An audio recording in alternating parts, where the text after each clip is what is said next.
पाती है पाती है पाती है हाय बोला हाय हाय नाचे नाचे नाचे नाचे नाचे नाचे नाचे हाय द हाय हाय আসসালামু আলাইকুম বন্ধুরা। ঈদ মানেই হচ্ছে ইচ্ছে মতো ঘুরে বেড়ানো। যখন ছোট ছিলাম তখন এই জিনিসগুলো বেশ উপভোগ করতাম, কিংবা বিয়ের আগ পর্যন্ত।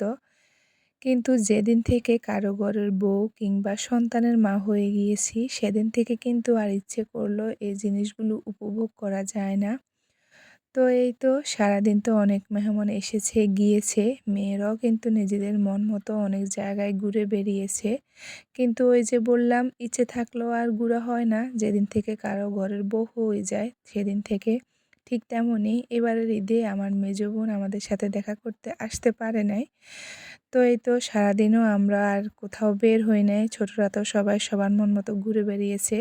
তো আম্মুকে বলি যে হুট করি যে পাথিয়াটা আমাদের সাথে দেখা হলো না ঈদের দিন, তার তো আর ভালো লাগতেছিল না, চলো আমরা সবাই মিলে পাথিয়া বুড়িটার সাথে দেখাও করে আসি। তো যেভাবে প্ল্যান করলাম সেভাবে আবার বেরিয়েও পড়লাম। রাতের প্রায় তখন 9:30 বাজে। আর শুরুতেই তো দেখলেন, আমাদেরকে দেখে তো পাথিয়া অনেক খুশি হয়ে গিয়েছে। ছোট মানুষ বলতে পারে না, তারপরও কিন্তু মনের ভিতরে অনেকটা আকাঙ্ক্ষা থাকে। তো এই তো এইভাবে আমাদেরও একটু ঘুরে হয়ে গেল, আর পাথিয়ার সাথেও দেখা হয়ে গেল। তবে জানেন কি, আসার সময় পাথিয়া বুড়িটা অনেক কান্না করেছিল। মোট কথা আমাদেরকে ছাড়তে চাচ্ছিল না।